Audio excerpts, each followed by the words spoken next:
Thank you, sir. Identify yourself for the record. Thank you, Madam Chair. My name is Sherman Tate, and I'm here representing a number of nonprofit organizations, but more specifically, my own firm, Tate and Associates, as concerned citizens. With that said, it is my privilege, and indeed I consider it an honor, to have an opportunity to speak against this bill. Why then, you might ask, would I speak against the bill? Well, when you look at a resolution in and of itself supports or encourages action that has preceded it.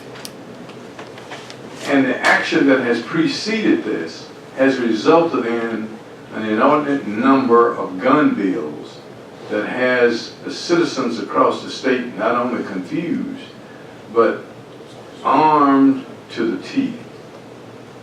If you look at the number of crimes statistically that have taken place since we passed all of our gun legislation, there's been a dramatic increase.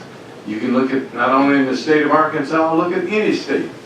Carrying guns, encouraging and indeed making it legal for citizens to carry weapons, concealed, open, or otherwise, as well as any kind of weapon they choose to carry. I would submit to this committee that that does not have any inkling of civility anywhere. And it's certainly, I challenge the notion that it's our Second Amendment right. As I say that, I want the committee to understand that I am a Second Amendment proponent. I am a combat veteran. I have fought for this country, and I believe in it. Look at what the Second Amendment really says. It does not give any of us constitutionally or otherwise the right to walk around anywhere, churches, schools, you name it, carrying weapons.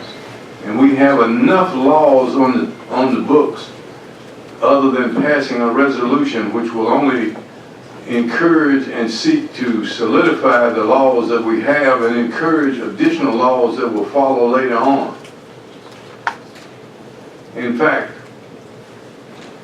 I would encourage you not only to not pass this resolution, but give careful consideration to what the majority of the people in this state would like to see. And I submit to you, it is not carrying weapons.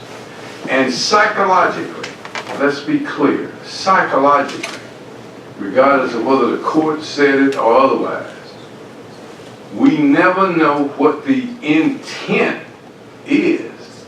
But what we do know is psychologically, when you strap a weapon on a person, their mindset changes considerably. And all of a sudden I become invincible. And I might just be wanting and waiting to pass someone on the street or to walk into an establishment and take a body count and see how many people I can take with me. And in fact, we see that every day. Just watch the news.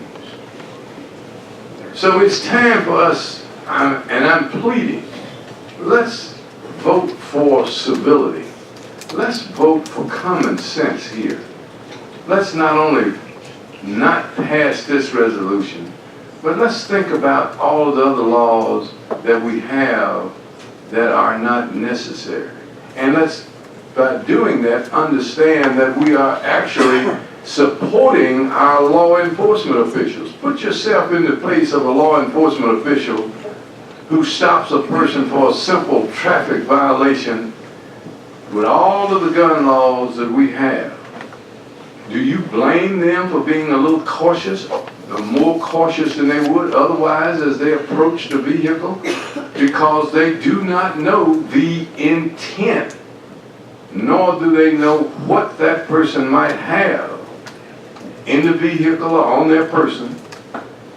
And if you talk to the law enforcement people, let's support them. Let's encourage them. Let's let them do what they do, and then we keep our guns in our houses to protect ourselves, our families, our property against militia. That's Second Amendment. And let's be clear about that. With that said, Madam Chairman, I appreciate you giving me an opportunity to speak against this resolution, and I encourage you members of this committee to vote no. And thank you. I'll entertain any questions. Thank you, sir, for your testimony.